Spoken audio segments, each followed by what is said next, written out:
আসসালামু আলাইকুম। জাকির নায়কের ভিডিওটা সম্পূর্ণ দেখে যাবেন।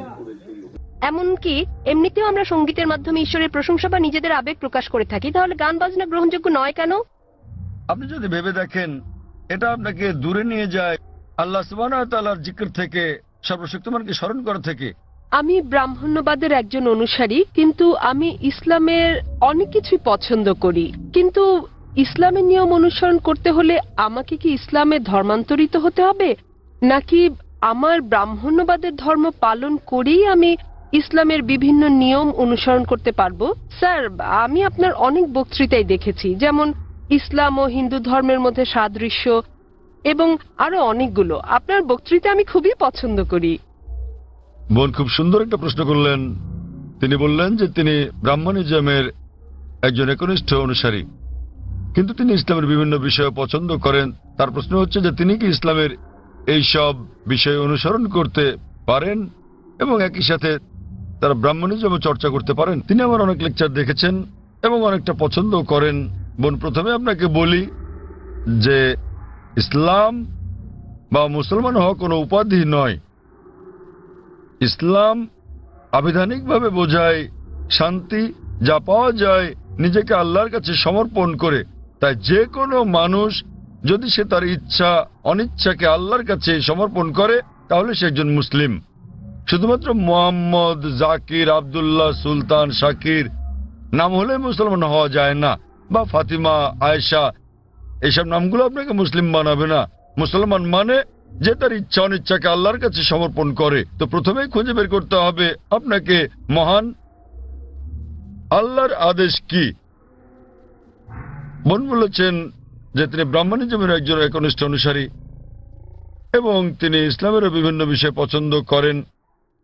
আর তিনি আমার অনেক বক্তৃতা দেখেছেন, যার মধ্যে ইসলাম ও হিন্দুইজমের সাদৃশ্য আছে। যদি এটা দেখে থাকেন, তাহলে উত্তর দেওয়াটা আমার জন্য সহজ হবে, আপনার পক্ষে বোঝাটাও সুবিধা হবে।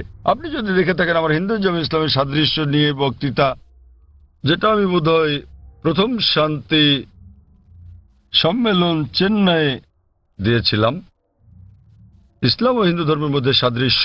বোন, আপনি যদি ভেবে দেখেন, এমনকি যদি হিন্দু ধর্মের বইগুলোও পড়ে থাকেন, হিন্দু ধর্মগ্রন্থগুলো বলে যে নিজের ইচ্ছাকে ঈশ্বরের কাছে সমর্পণ করবেন। কিন্তু আমি যেটা বললাম যে সময়ের সাথে সাথে পূর্বের সকল ধর্মগ্রন্থ আগের মতো অবিকৃত অবস্থায় নেই। সেগুলো বিকৃতি এসেছে, জালিয়াতি হয়েছে, দুর্নীতি ঘটেছে। বেশিরভাগ পণ্ডিতগণই এই ধর্মগুলোর বিষয়ে, হোক সেটা হিন্দুইজম অথবা হোক খ্রিস্টানিজম অথবা ইহুদি ধর্ম, তারা একমত যে তাদের ধর্মগ্রন্থগুলো অবিকৃত রূপে সংরক্ষিত নেই। আর আপনি যদি আমার বক্তৃতা শুনে থাকেন, আমি শুরুতে যা বলেছিলাম, মহাভারত একটা গল্প যা অর্জুনের পিতামহ কর্তৃক বর্ণিত। এতে আছে ৮,০০০ শ্লোক। এরপর সময়ের সাথে সাথে পরিবর্তিত হতে হতে এতে চলে এলো ২৪,০০০ শ্লোক। এখন এর মধ্যে আছে ১,০০,০০০ বেশি শ্লোক। এটি কার কথা? মহাভারতের পণ্ডিতগণের। তো সময়ের সাথে সাথে সেগুলোতে হস্তক্ষেপ হয়েছে, তথ্য বিকৃতি ঘটেছে, কিন্তু তা সত্ত্বেও এরকম পরিবর্তনের পরও সবগুলো ধর্মগ্রন্থেই সর্বশক্তিমান ঈশ্বরের বাণী অবশিষ্ট রয়েছে। এবং আপনি যদি আমার বক্তৃতা শুনে থাকেন, সকল ধর্মের মূল কথা হচ্ছে সর্বশক্তিমান ঈশ্বর একজনই। তার কোনো মূর্তি নেই, তার কোনো ছবি নেই। সবগুলো ধর্মই বলে থাকে ঈশ্বর একজনই। আপনি হয়তো শুনেছেন আমার লেকচারে, আমি বলেছিলাম বিভিন্ন জায়গায়, যেমন ছান্দোক্য উপনিষদে অধ্যায় নম্বর ৬ অনুচ্ছেদ নম্বর ২ শ্লোক ১, মহান ঈশ্বর এক, অদ্বিতীয়। এবং শ্বেতাবতার উপনিষদ অধ্যায় নম্বর ৪ শ্লোক নম্বর ১৯ এবং যজুর্বেদ অধ্যায় ৩২ শ্লোক ৩ বলা আছে, মহান ঈশ্বরের কোনো প্রতিমা নেই, তার কোনো ছবি নেই। প্রতিমা মানে হচ্ছে মূর্তি, ফটোগ্রাফ, রেখাচিত্র, ছবি, ভাস্কর্য, মূর্তি, পুতুল। তাই ঈশ্বরের কোনো প্রতিমূর্তি নেই, কোনো ফটোগ্রাফ নেই, কোনো রেখাচিত্র নেই, কোনো ছবি নেই, কোনো ভাস্কর্য নেই, কোনো মূর্তি নেই, কোনো পুতুল নেই। তাই সকল ধর্মগ্রন্থই জোর দেয় সর্বশক্তিমান ঈশ্বরের একত্বের উপর। আর হিন্দু ধর্মের ব্রহ্মসূত্রটি হচ্ছে एकम ब्रह्म द्योतय नास्ते नैना नास्ते किंचन। भगवान एक ही है, दूसरा नहीं है, नहीं है, नहीं है, जरा भी नहीं है। ঈশ্বর একজনই, দ্বিতীয় কেউ নেই, কেউ নেই, কেউ নেই, কোথাও কেউ নেই।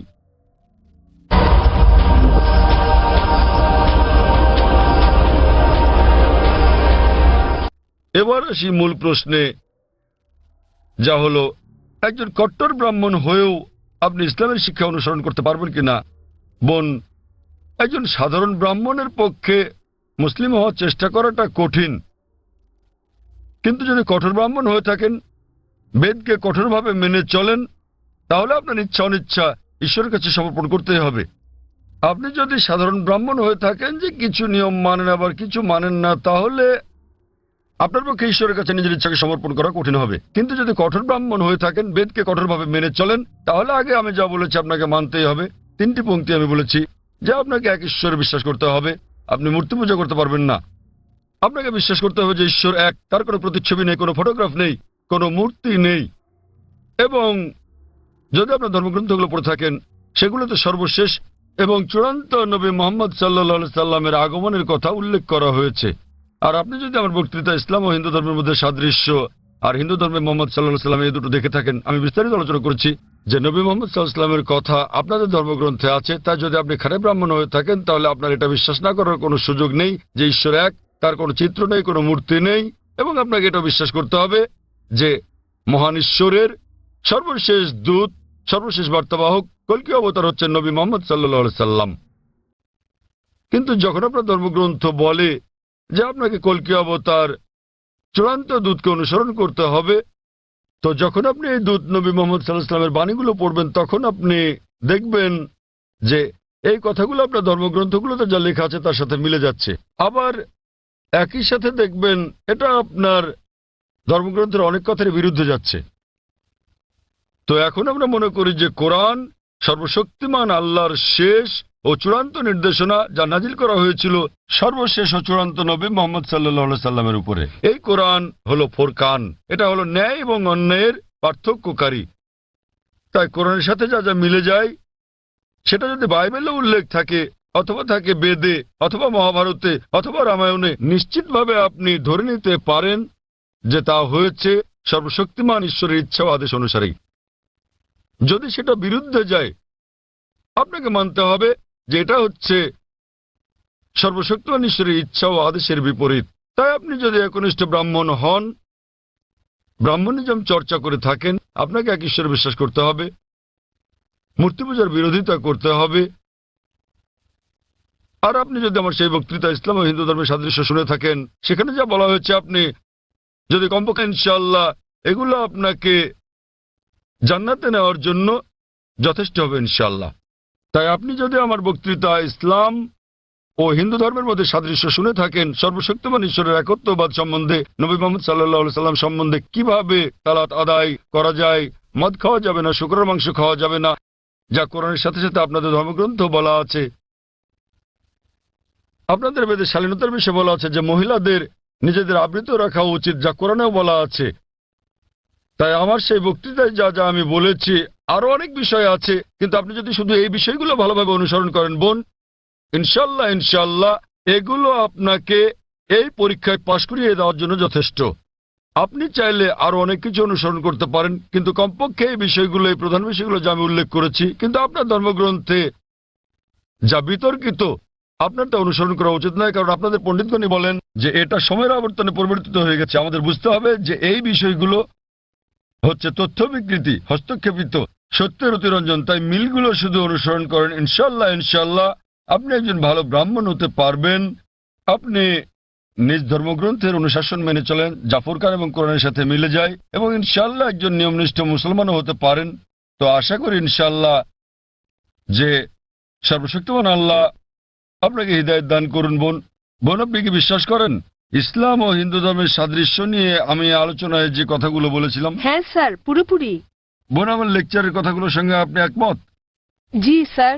আপনি কি নিয়মগুলো মানতে রাজি আছেন? হ্যাঁ হ্যাঁ, রাজি আছি। তাহলে আপনি যেহেতু এগুলো মানতে রাজি আছেন, আমি যা বলেছি, সুতরাং আপনি প্রকৃতই নিজের ইচ্ছা অনিচ্ছাকে আল্লাহর কাছে সমর্পণ করলেন। আরবিতে আপনি বলতে পারেন মুসলমান, বাংলায় বলতে পারেন আল্লাহর কাছে নিজের ইচ্ছাকে সমর্পণকারী। তো যদি একমত হন যে ধর্মগ্রন্থগুলোতে বলা আছে এক ঈশ্বরের উপাসনা করতে হবে, তিনি ছাড়া আর উপাস্য নেই, মূর্তি পূজা করা অন্যায়, আপনি যদি সর্বশেষ ও চূড়ান্ত নবী কল্কি অবতার মুহাম্মদ সাল্লাল্লাহু আলাইহি সাল্লাম এবং তার শিক্ষার উপর বিশ্বাস রাখেন, তাহলে আমার মতে, আমি যদি আরবিতে বলি, আমাকে বলতে হবে যে আপনি ইসলাম ধর্ম পালন করছেন এবং আপনি একজন মুসলিম। বোন, আপনি কি একমত আছেন? জি স্যার, একমত। তাহলে আপনি কি জনসমক্ষে বলতে পারবেন যে আরবি নিয়মে আপনি একজন মুসলিম? বোন, আপনি কি আরবি নিয়মে ঘোষণা দিতে পারবেন এটা? যেহেতু আপনি মেনে নিয়েছেন একজন ঈশ্বর এবং নবী মোহাম্মদ সাল্লাল্লাহু আলাইহি সাল্লাম সর্বশেষ ও চূড়ান্ত নবী, তা আপনি কি ঘোষণা দিতে পারবেন যে আপনি একজন মুসলিম? আমি বলছি না যে আমি একজন মুসলিম, যদিও আপনি যা বলেছেন আমি তার সাথে একমত। এখন আপনি যদি মেনে নেন যে ঈশ্বর একজন এবং তার হ্যাঁ। কোনো মূর্তি বা ছবি নেই এবং একমাত্র তারই উপাসনা করতে হবে, আর আপনি যদি মেনে নেন যে নবী মোহাম্মদ সাল্লাল্লাহু আলাইহি সাল্লাম আল্লাহ প্রেরিত দূত, এই দুটোই যথেষ্ট আপনাকে ইসলাম ধর্মের জগতে নিয়ে আসার জন্য, আপনি পাশ করেছেন। অন্যান্য বিষয়গুলো পরে আসবে। তো আপনি যদি মানেন ঈশ্বর এক, তার কোনো প্রতিচ্ছবি নেই, আপনি যদি মূর্তি পূজা করতে অস্বীকার করেন এবং আপনি মানেন যে নবী মোহাম্মদ সাল্লাল্লাহু আলাইহি সাল্লাম শেষ ও চূড়ান্ত নবী, তাহলে আপনি এই জগতে প্রবেশ করতে পারবেন ইনশাআল্লাহ, অথবা সঠিকভাবে বলতে গেলে এই জীবন দর্শনে। এবং ইনশাআল্লাহ এভাবে চর্চা চালিয়ে গেলে আপনি কি এই জীবনধারায় আসতে চান বোন? ঈশ্বর চাইলে। হ্যাঁ, এই তো ইনশাআল্লাহ, মাশাআল্লাহ। তো বোন, আমি আবারও আপনাকে জিজ্ঞেস করতে চাই আনুষ্ঠানিকভাবে, বোন, আপনি কি বিশ্বাস করেন যে এক ঈশ্বর? হ্যাঁ, করি। বিশ্বাস করেন যে সর্বশক্তিমান ঈশ্বর ছাড়া আর কারো উপাসনা করা উচিত নয়? হ্যাঁ হ্যাঁ। আপনি কি একমত যে মূর্তি পূজা ঠিক নয়? পুরোপুরি না হলেও কিছুটা একমত। না, দেখলেন তো, পুরোপুরি না কিছুটা, এটাই বলতে পারছেন না। আপনি এটা বলতে পারেন না যে কেকটা খেতে চাই, পেতে চাই। মূর্তি পূজা করা সঠিক নয়, নতুবা সঠিক। এর মানে ঈশ্বরের কাছে প্রার্থনার জন্য আপনার মূর্তি পূজার সাহায্য নিতে হবে না, কোনো মূর্তি পূজা করতে হবে না। আপনি কি মানেন যে ঈশ্বরের কোনো প্রতিরূপ নেই? হ্যাঁ। আচ্ছা, আপনি মানেন, এর মানে আপনি বলছেন ঈশ্বরের কোনো প্রতিমূর্তি নেই? হ্যাঁ।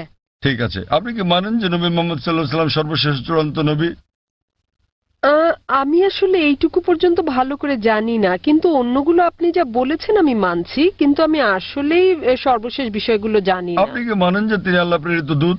হ্যাঁ, মানি। আপনি মানেন তিনি আল্লাহর দূত? হ্যাঁ। চমৎকার, চর্চাটাই আসল। একজন নির্ভেজাল মুসলিম হওয়া সহজ কথা নয়, আমরাও চেষ্টা করছি। তো বোন, আমি যদি বলি আপনি কি আমার সাথে কালিমায়ে শাহাদা পাঠ করবেন? আপনি কি শাহাদাত পাঠ করবেন, যা আসলে আরবিতে একটা ঘোষণা, ওই একই কথা যা আমি বলেছি যে আল্লাহ ছাড়া কোনো প্রভু নেই আর নবী মোহাম্মদ সাল্লাল্লাহু আলাইহি সাল্লাম তার দূত? আরবিতে এটা বলতে চান? হ্যাঁ স্যার, বেশ, অবশ্যই। আমি আরবিতে বলবো, আপনি আমার সাথে সাথে বলবেন, আর পরে এটার অনুবাদও বলবো। ঠিক আছে। अशहदु अशहदु अल्लाह अल्लाह इलाहा इलाहा इल्लल्लाह इल्लल्लाह व अशहदु व अशहदु अन्ना अन्ना मुहम्मदन मुहम्मदन अब्दुहु अब्दुहु व रसूलुहु। व रसूलुहु। আমি সাক্ষ্য দিচ্ছি আমি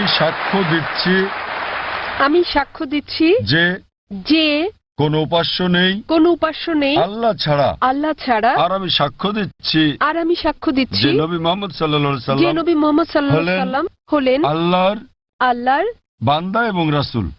বান্দা এবং রাসূল। মাশাআল্লাহ বোন, ধন্যবাদ। এখন আপনি একজন মুসলিম এবং আমি প্রার্থনা করছি যেন আল্লাহ সুবহানাহু ওয়া তাআলা আপনাকে পথ প্রদর্শন করেন। আর আমি চাই যে ইনশাআল্লাহ সকল ভাই বোনেরা যখনই কেউ ইসলাম গ্রহণ করবেন, আপনারা তাকে জ্ঞানের দিক থেকে সাহায্য করবেন, এভাবে আপনারা সমাজ সেবা করতে পারেন। বোন, আপনার কাছে একটা অনুরোধ আমার, যে ইনশাআল্লাহ আপনি কোরআন অনুবাদ সহ পড়বেন, এমনকি যদি আগেও পড়ে থাকেন তবুও, এবং নির্দেশনাগুলো মেনে চলবেন, এবং ইনশাআল্লাহ আপনি তখন আল্লাহর কাছে নিজের ইচ্ছা সমর্পণকারী একজন নিষ্ঠাবান মানুষ হতে পারবেন। আর আমাদের জন্য দোয়া করবেন বোন।